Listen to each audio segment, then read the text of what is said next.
สบายทุกคนมื่อนี้การมาสวนเก่าเด้อมาสนามมาบางเชียงสนามว่าเป็นจังไดแล้วเพราะว่าเราไม่ได้มาโดนแห้งเลยคือตั้งแต่เอาเป็ดเอาไก่เอาสัตว์เลี้ยงไปนาสักก็บ่ค่อยได้มาโดนสิได้มาเทื่อหนึ่งมาเบิ่งสวนหญ้าตอนนี้คือ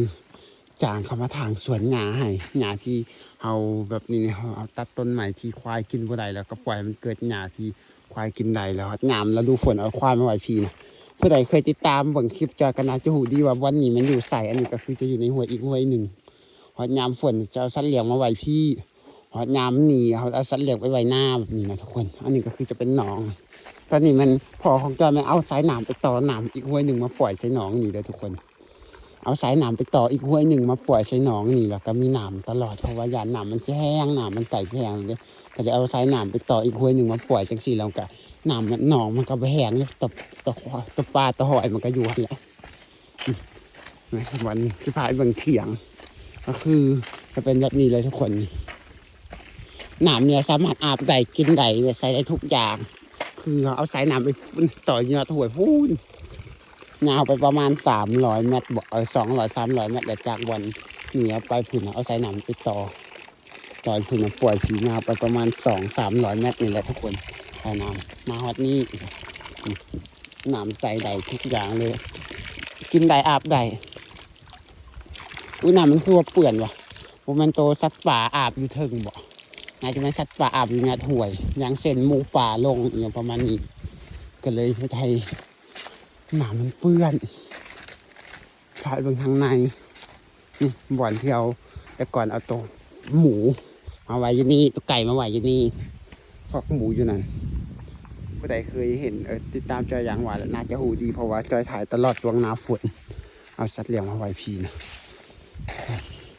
นี่ก็คือจะเป็นเทียงลกไก่อยู่ทางหลุมแล้วก็คอกหมูอยู่พุ่นคอกหมูมันอยู่ทางพุ่นลกไก่มันอยู่นี่แต่ก่อนหายามฝนเอาตัวสัตว์เลี้ยงมาไว้อยู่พี่เด็ก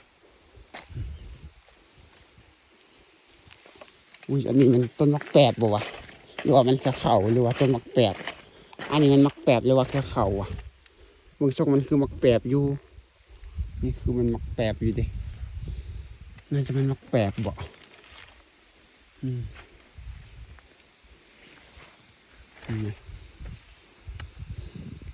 ที่อยู่แบบโอ้โหทุกคนตึบหมดเลย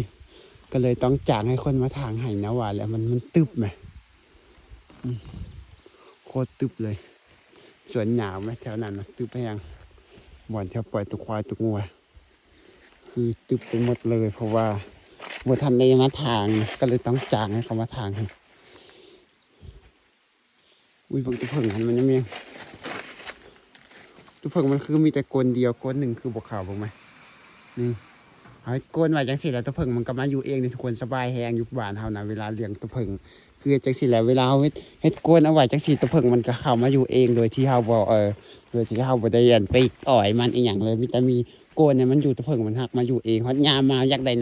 น้ำเพิ่งเขาก็สามารถจกเอาได้เอาน้ำเพิ่งมากินน้ำเพิ่งสดนะครอบครัวจอยคือแบบเขาก็เอาเฮ็ดหังเพิ่งไว้หลายอยู่นาวก็เฮ็ดไหวอยู่ว่าแนวก็เฮ็ดไหวคือเฮ็ดไหวเผื่อแบบนี้แหละเอาตรงยำอันตัวเพิ่งมาอยู่แล้วอยากกินน้ำเพิ่งก็สามารถเอาได้แบบนี้นะทั้งในก็นอนได้เยอะผู้ใดที่อยากกลับเพื่อนก็สามารถมานอนพี่ได้ยุดนี่กับบุมีไฟฟ้าคือเก่าแต่สัญญาณกับบ้านมีบ้านบุมีสัญญาณอินเทอร์เน็ตนะสัญญาณโทรแถวบุญญาสัญญาณโทรมีตลอดในอินเทอร์เน็ตแต่แบบบัตรบุมีพอมันอยู่ใน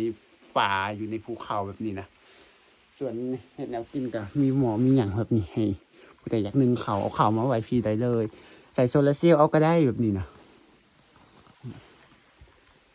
แล้วพบกันในคลิปหน้าเด้อวันละบ๊ายบาย